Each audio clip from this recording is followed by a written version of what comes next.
At my son's wedding reception, his new bride handed me coffee with a smile. Minutes later, she collapsed, poisoned by the cup meant for me.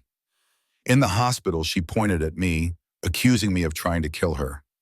I stayed calm, silent, because I already knew her secret, and soon the whole world would too. I'm glad you're here. Follow my story until the end and comment the city you're watching from, so I can see how far my story has reached. My daughter-in-law walked into my kitchen that morning with her trademark smile, the kind of bright expression people paste on for photographs or social events. She carried two steaming cups of coffee as though they were precious treasures, balanced carefully in her manicured hands. "I made you something special today," Samantha Blake said, extending one of the mugs toward me with a sweetness so polished it felt artificial, like the chemical aftertaste of cheap sweetener. The aroma hit me before the cup reached my hand. It didn't smell bad exactly, but it was sharp, chemical, something off. Years of prosecuting criminals had sharpened my instincts, and my instincts screamed that this was wrong. 30 years in courtrooms had taught me the difference between paranoia and intuition. This was intuition. When Samantha turned to fetch cream from the refrigerator, moving with a casualness just a little too rehearsed, I acted quickly. Subtlety was never my strength, but thank God both cups were identical white mugs. With a swift, practiced motion, I switched them. My pulse thrummed, adrenaline already preparing me for what might come next. "There you go," she said cheerfully, sliding into the chair across from me. "Drink it while it's hot." Her smile was flawless, picture perfect, yet hollow, like those frozen expressions in family portraits taken right before everything collapses. Daniel, my son, sat in the living room with his newspaper, absorbed in the same Sunday ritual he'd repeated every week since their whirlwind wedding 3 months ago. 6 months of dating, married after 3. A love story too quick, too polished, too convenient. But what could I say? When you want someone's money, you don't waste time. I tried to play the supportive mother. I really had. But Samantha always felt rehearsed, like she was auditioning for the role of ideal daughter-in-law. Her conversations were practiced, her gestures perfect, her sweetness manufactured. We chatted politely about the weather, about Daniel's work, while I pretended to sip from my mug and discreetly watched her lift hers to her lips. The moment her tongue touched the coffee, her face shifted, just slightly, but enough. The faintest grimace, a twitch of distaste. She set the cup down almost immediately, not touching it again. Interesting, very interesting.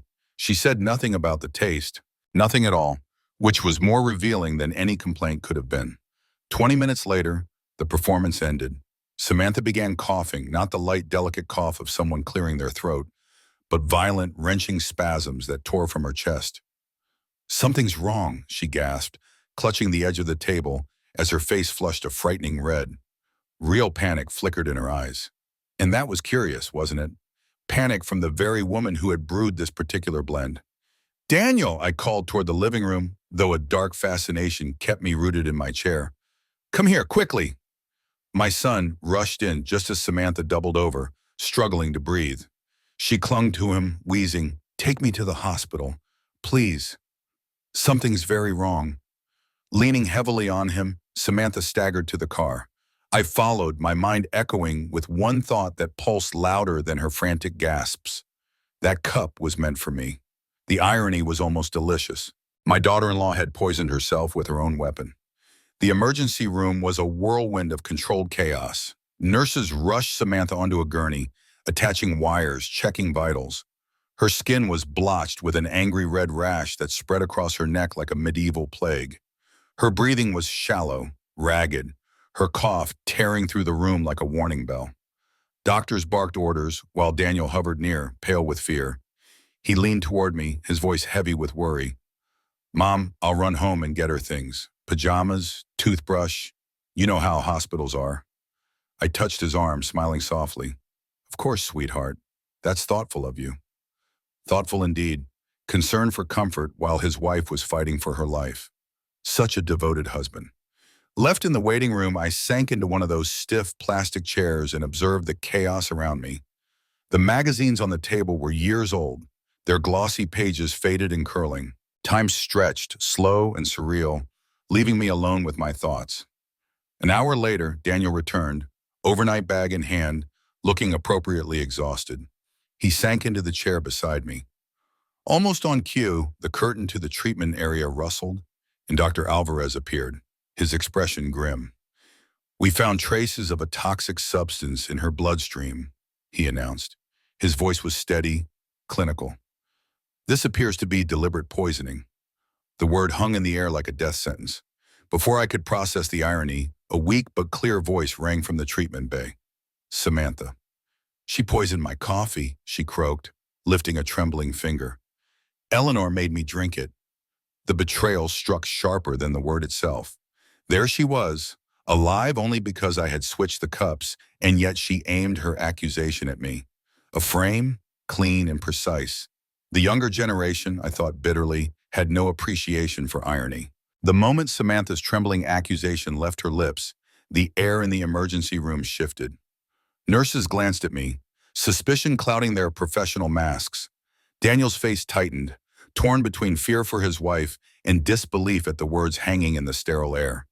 Detective Harris arrived not long after, his presence carrying the kind of authority that silences chaos.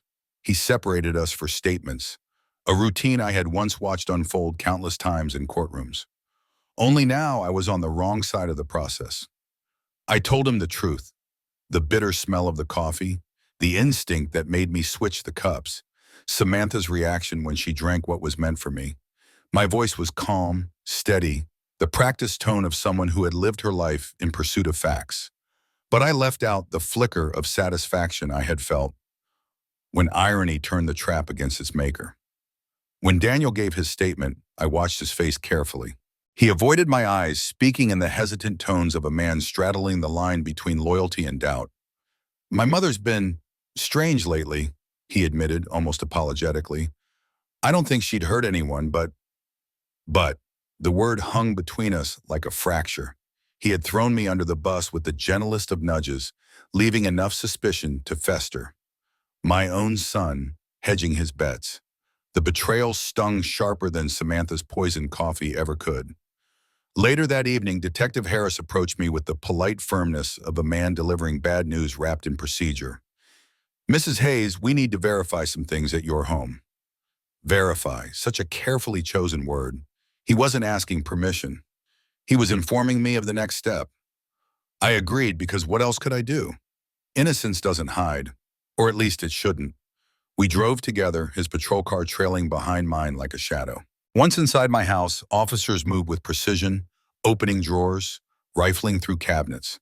I followed, arms crossed, refusing to let fear show on my face. I had prosecuted enough cases to know that expressionless calm unnerved investigators more than tears ever could. 20 minutes passed before one of them called out from the bathroom. "Detective, you'd better see this."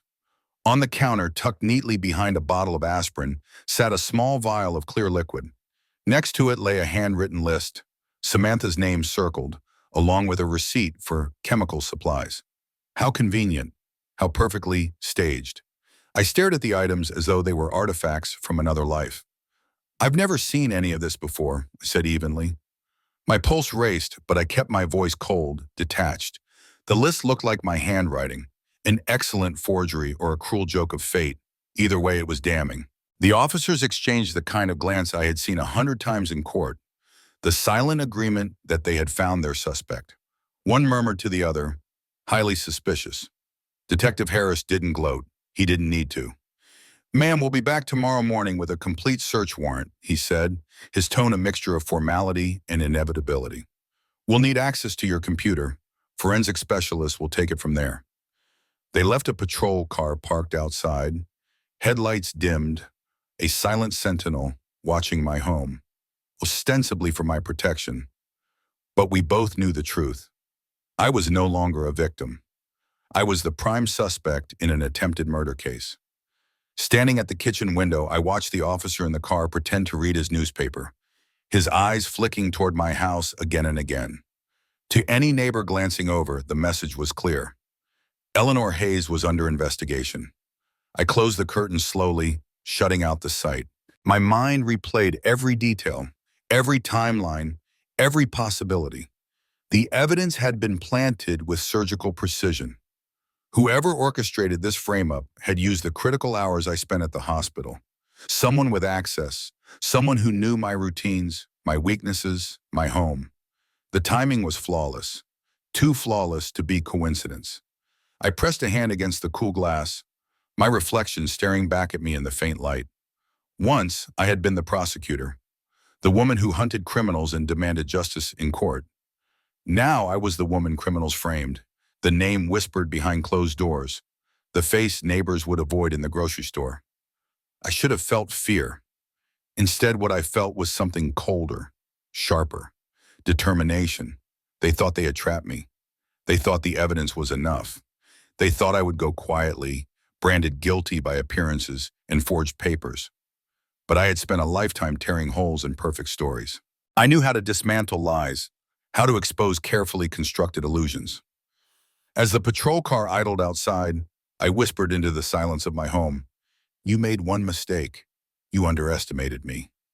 The night pressed in heavy and unrelenting, every tick of the clock hammering closer to the moment when my door would rattle with a warrant and a pair of handcuffs. I knew the system too well. By sunrise, I wouldn't be Eleanor Hayes, retired prosecutor. I'd be Eleanor Hayes, inmate, charged with the attempted murder of my daughter-in-law. I refused to let it happen. My fingers trembled as I dialed the only number that mattered. Richard Cole answered on the second ring, his familiar voice steady, carrying the kind of authority that had once swayed juries and rattled defense attorneys. "Eleanor, what's going on?"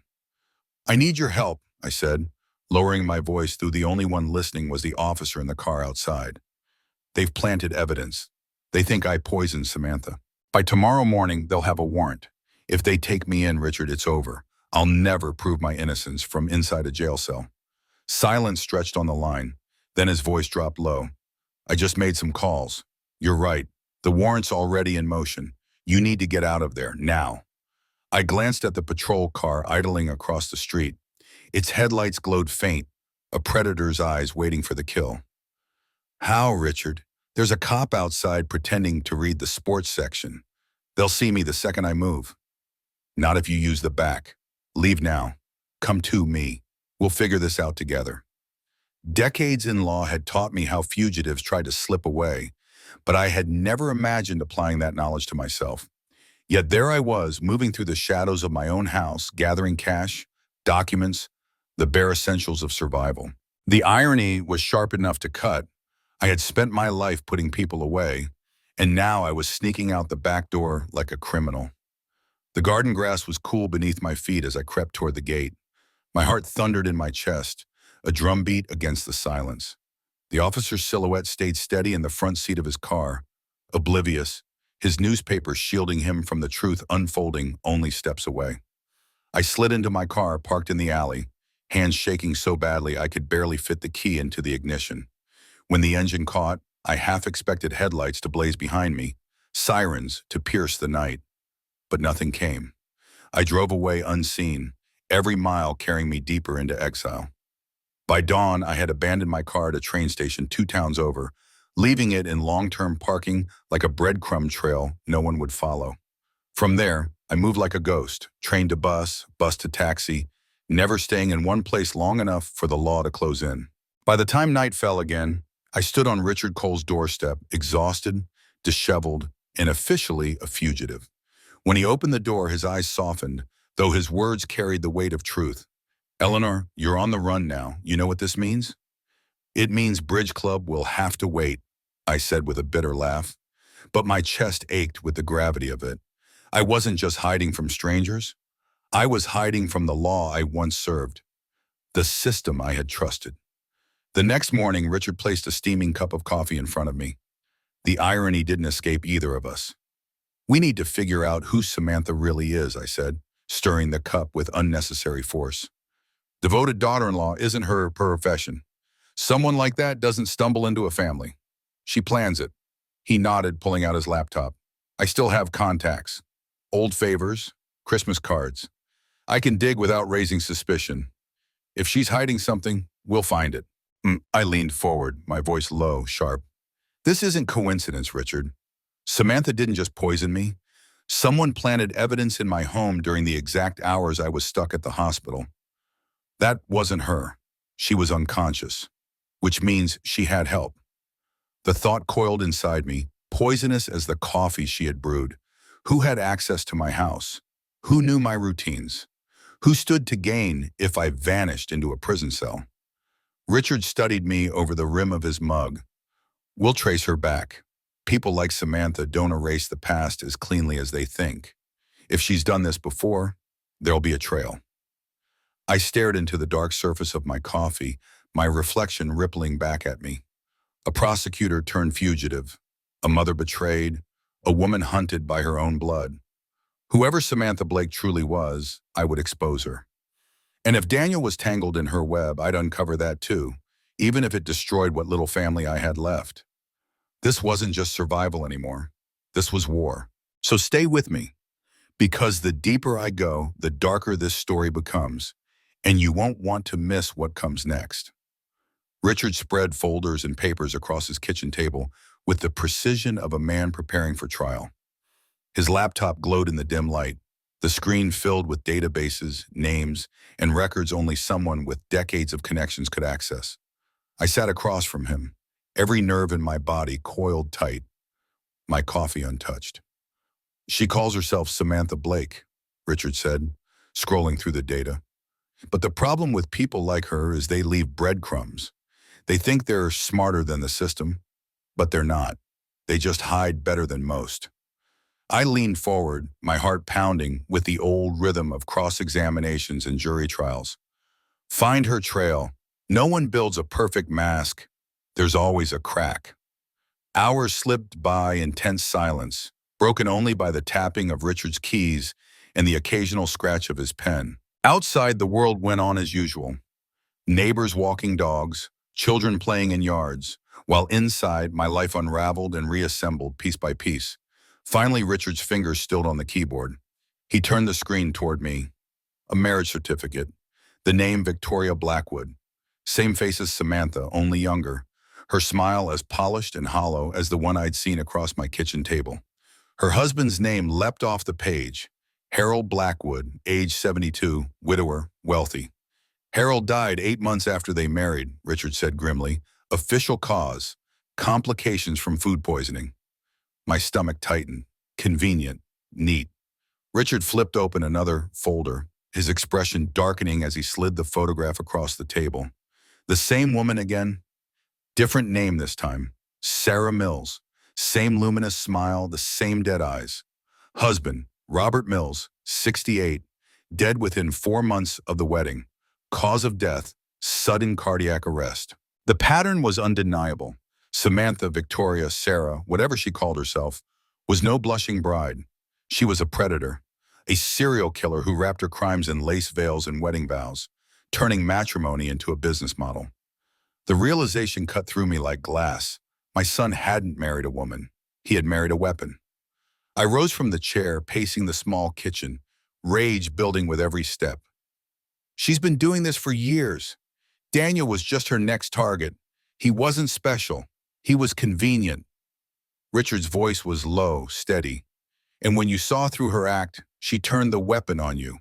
Poison was supposed to finish you. When that failed, she planted evidence to destroy your credibility. She nearly succeeded.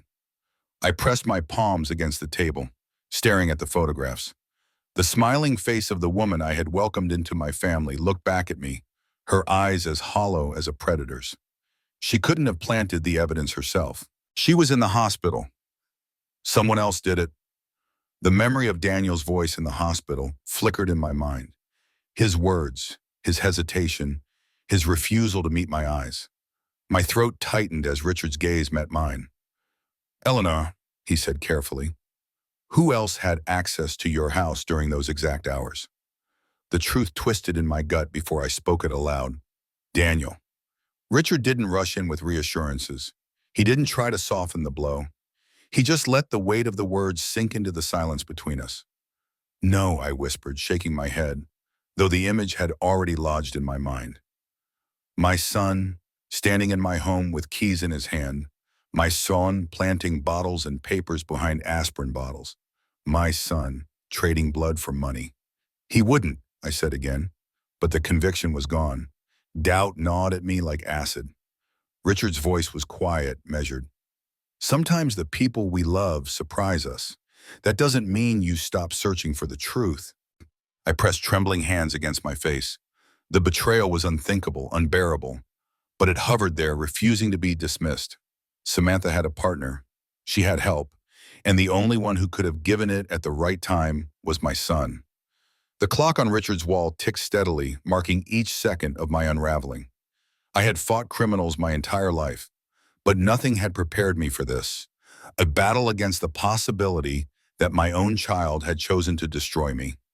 I need proof, I said at last, my voice breaking but hardening with determination. If Daniel's involved, I need to see it with my own eyes. I won't condemn my son on suspicion alone. Richard nodded, already reaching for another file. Then we'll get proof. But brace yourself, Eleanor. Once you see it, there's no going back.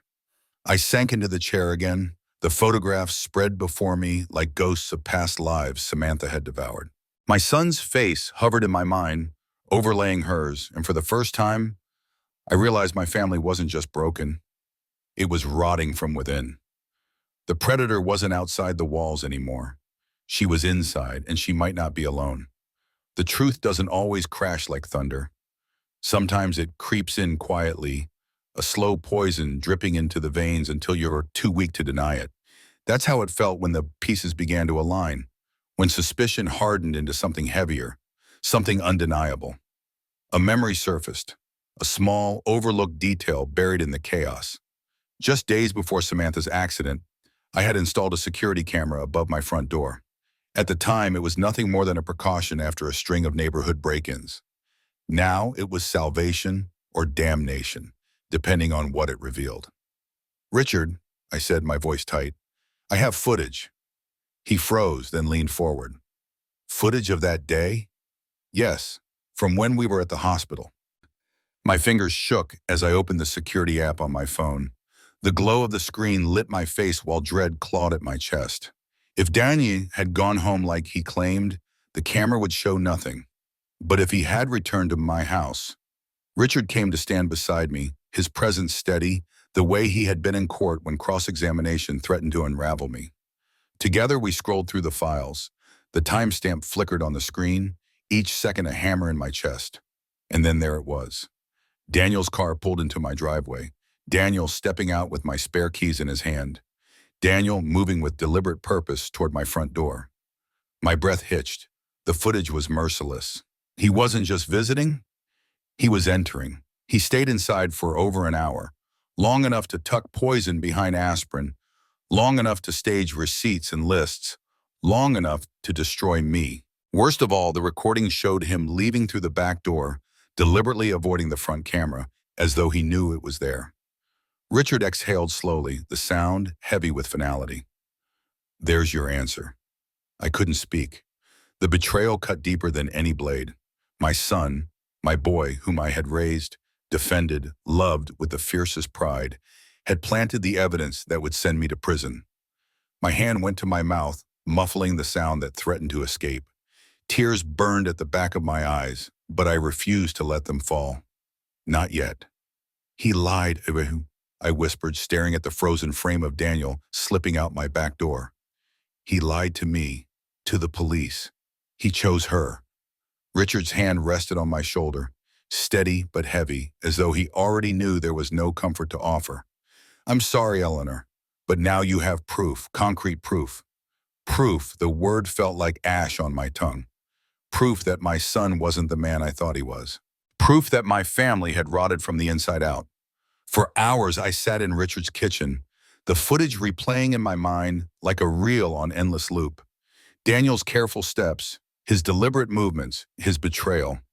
I thought of every Sunday dinner, every laugh, every moment I believed we were safe.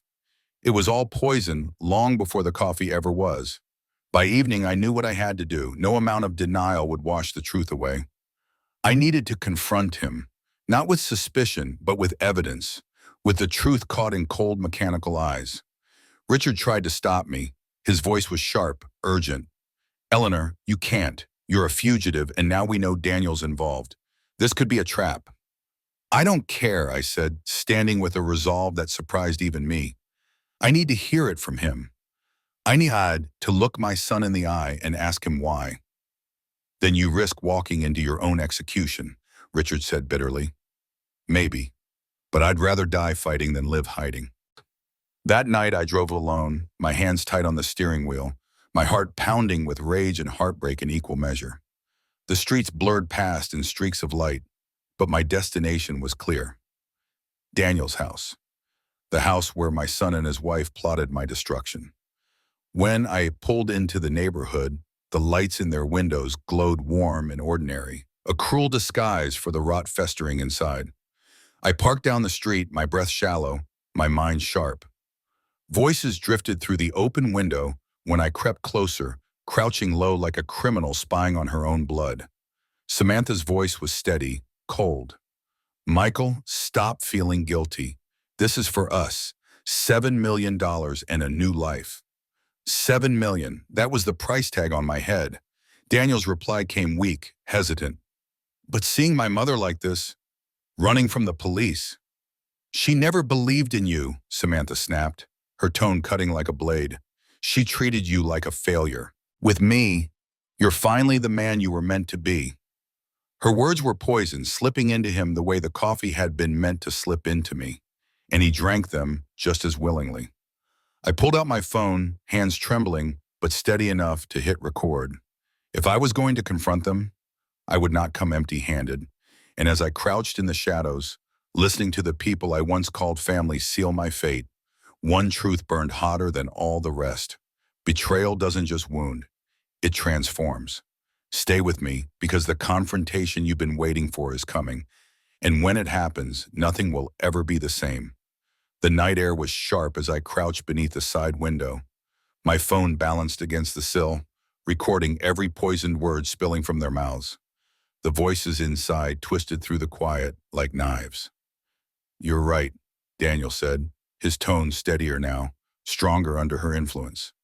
She never respected me. With you, I finally matter. I pressed my fist to my chest as though that might ease the pain ripping through me. My son's voice, filled not with love, not with remorse, but with conviction. He believed her. He chose her. Then Samantha's eyes shifted. Through the faint gap in the curtains, her gaze locked onto the faint red light of my phone. Predator meeting prey. My stomach dropped. She's here, Samantha said, her voice turning sharp. Michael, your mother is here. Before I could move, she reached into a drawer. When her hand emerged, it gripped a gun. My breath hitched, adrenaline searing through me. Her voice rang out, deliberate, loud enough to carry into the yard. You just made this easier, Eleanor. Now I can claim self-defense when you came back to finish what you started. I dropped below the window line, my pulse pounding so violently I thought they would hear it. My knees pressed into the dirt as I slid toward the shadows of the garden shed. My hands trembled, but I kept the phone clutched tight, the recording still running. Come out, Eleanor, Samantha called, her tone sing-song, mocking. Let's finish this. You don't want to hide forever, do you? Her footsteps echoed through the house, each one heavier than the last, her voice following me like a spotlight. You poisoned me, and now you've returned to finish the job. That's what I'll tell the police. They already think you're guilty. Why not give them the ending they want? Daniel's voice broke through, panicked. Samantha, this is too dangerous. What if someone hears the gunshot? The neighbors will say she attacked me, Samantha snapped, her words crisp, rehearsed. We'll say I defended myself. The police will thank us for tying the bow on their case. I crouched lower, my breath shallow, the garden shed pressing against my back. The phone in my hand glowed faintly, capturing every word, every threat, every ounce of her cold, meticulous planning. The irony almost made me laugh. She was crafting my murder and confessing at the same time. Michael, she commanded, her voice like steel, help me search the yard. She can't have gone far. Footsteps moved across the patio, crunching gravel, drawing closer. Their shadows stretched across the lawn, hunting me like predators cornering prey. This is insane, Daniel muttered, but his steps followed hers all the same. Insane, Samantha shot back, is letting a 70-year-old woman ruin everything. We're too close to stop now. Think of it as early inheritance. Her cruelty burned hotter than the gun she carried. She wasn't just willing to kill me, she relished it. And Daniel, my son, the boy I had carried and raised, followed her command like a soldier. They moved toward the far end of the yard, their search systematic. My chance came like a crack in the dark. I slid low across the grass, my body aching, heart hammering, until I reached the gate. My fingers fumbled with the latch, desperate, silent. It gave way. I slipped into the alley, breathless, sprinting toward the car parked 2 blocks away. My legs carried me faster than I thought possible, powered by terror and rage. When I slammed the door shut and turned the key, my reflection in the rearview mirror startled me. Eyes wild, cheeks streaked with dirt and sweat. I didn't look like a fugitive anymore. I looked like prey that had barely escaped the hunt. But I had what I needed. The phone in my hand contained Samantha's confession, her threats, her plan to kill me. Combined with the footage of Daniel planting evidence, it was more than enough to tear their lies apart. When I arrived at Richard's house, I staggered through the doorway, my body still shaking from adrenaline. "I have it," I said, my voice raw. "Everything. I got it all." He didn't waste time with questions. He brewed coffee, because that's what Richard always did when life tilted sideways, and set his laptop on the table. Together, we replayed the footage. Daniel's betrayal, Samantha's threats, the plan to kill me in my own backyard. It was all there, clear as daylight, impossible to deny. Richard leaned back, his face set in grim satisfaction. "This isn't just defense anymore. This is conspiracy, attempted murder, evidence tampering, identity fraud, the works. We take this to the state police and they'll have no choice but to see the truth." I wrapped my hands around the coffee mug he placed in front of me. The warmth steadied me, though the irony of holding coffee after all this wasn't lost. "Then we go tomorrow, no more hiding." He nodded, his eyes sharp. "Tomorrow, Eleanor, we take back your life."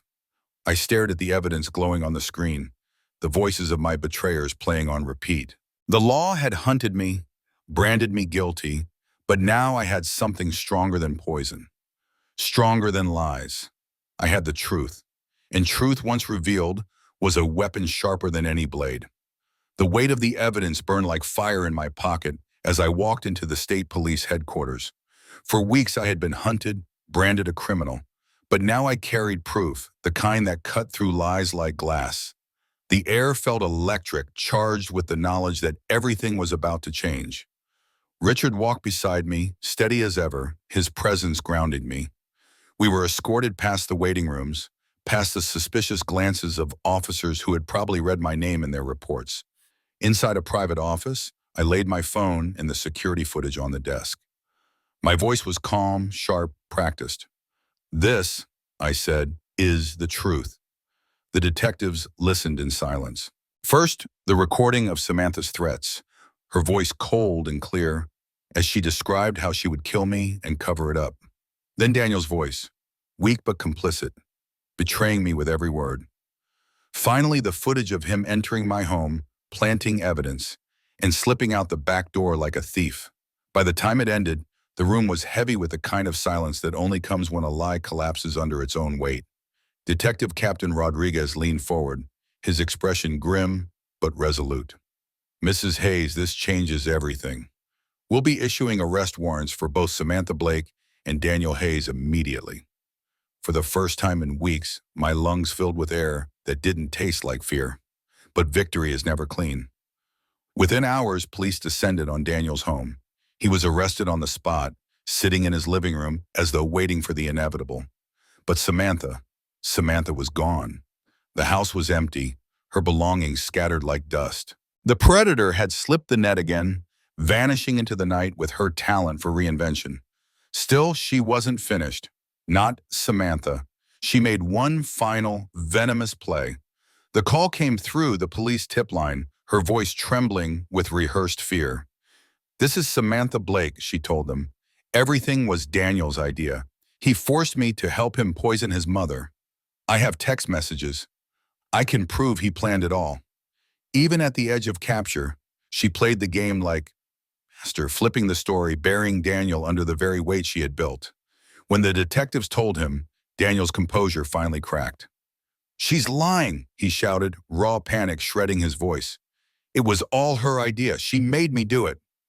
But the damage was done.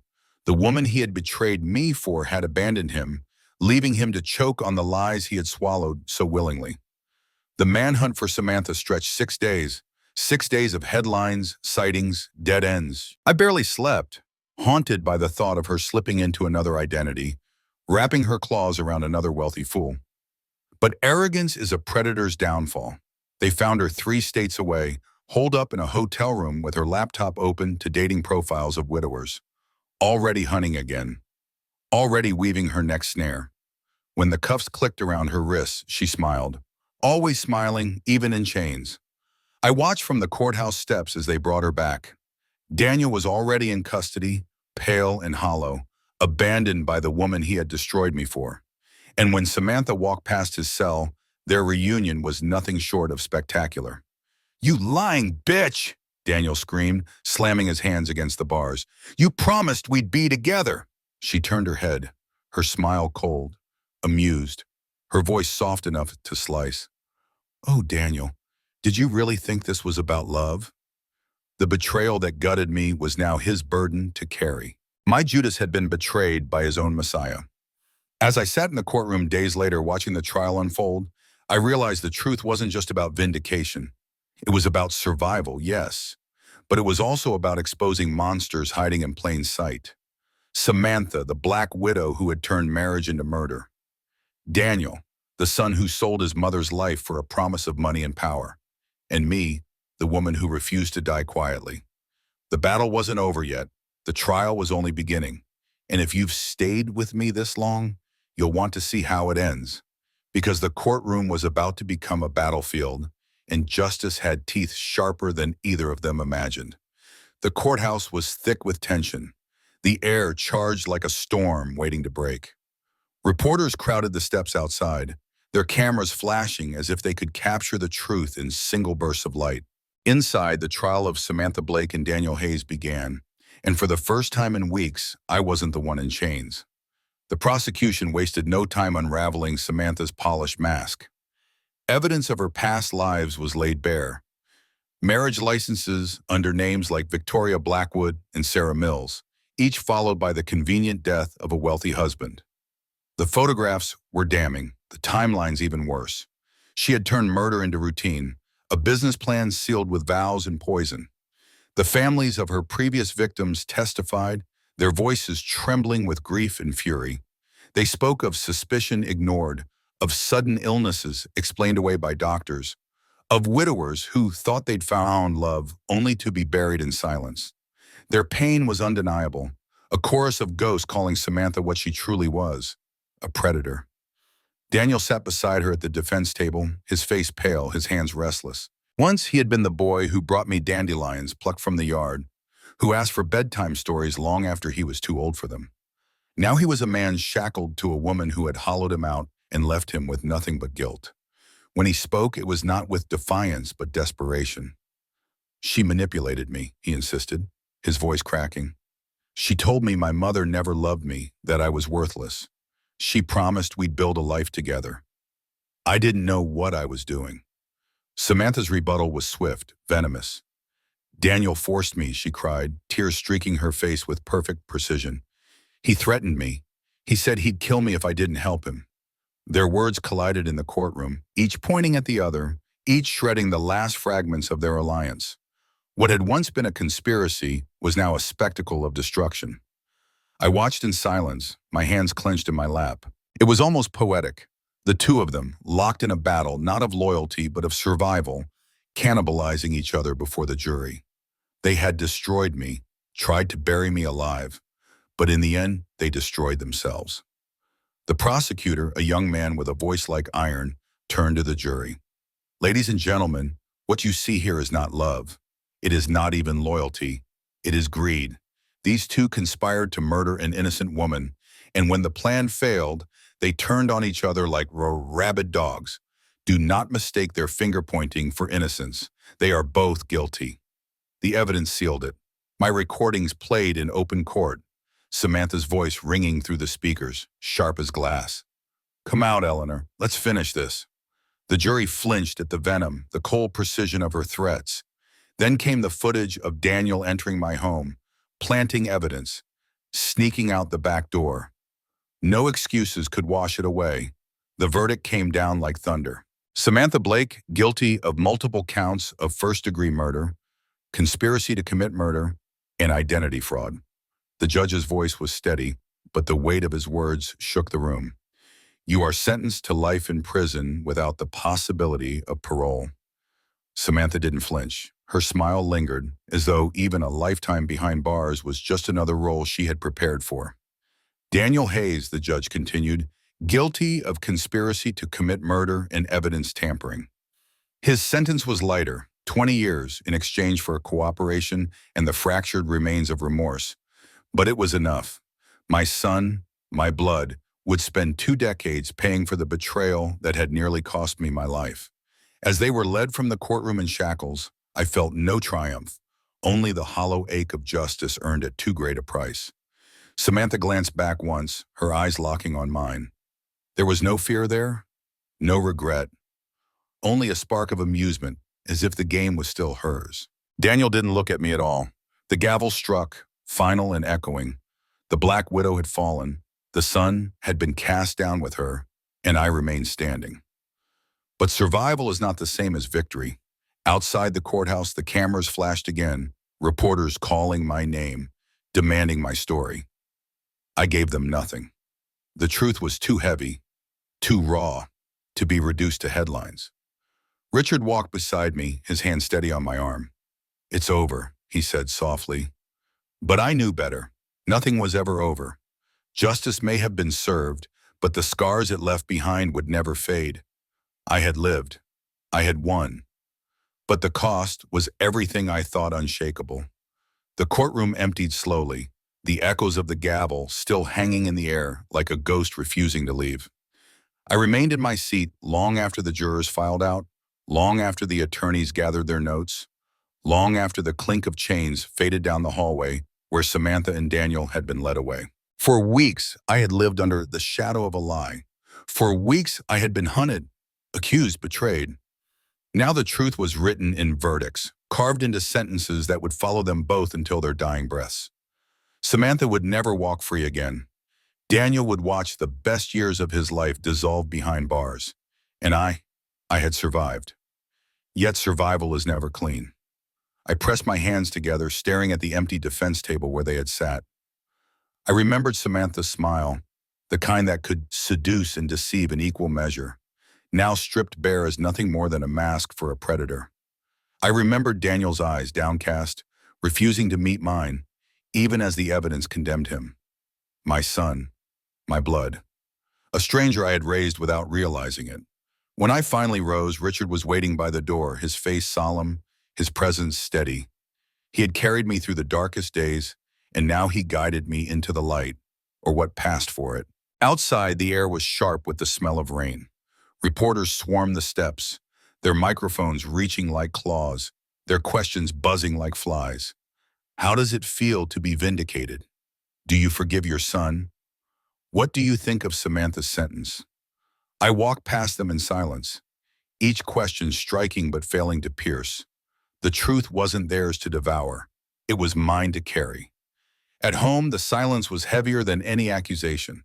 The patrol car was gone, the curtains no longer drawn tight against watching eyes. Yet the house felt different, hollowed out by the ghosts of betrayal.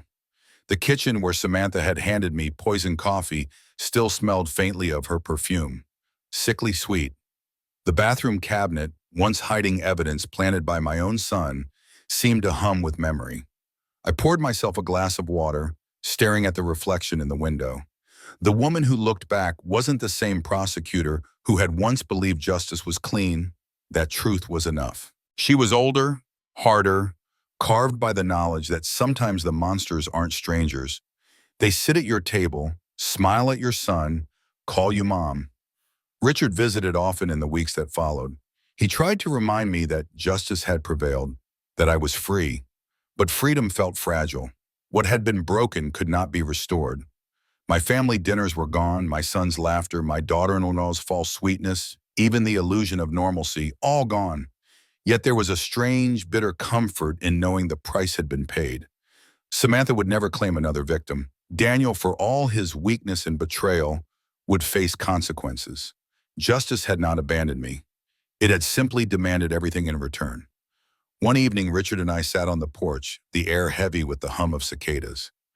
"You did it," he said quietly. "You fought back. You proved the truth." I stared into the dark yard where shadows pooled like secrets. "The most fitting punishment," I murmured, "isn't the prison walls. It's knowing they'll spend every year of their lives hating each other. That's the legacy of their love." Richard's gaze was steady. "And yours?"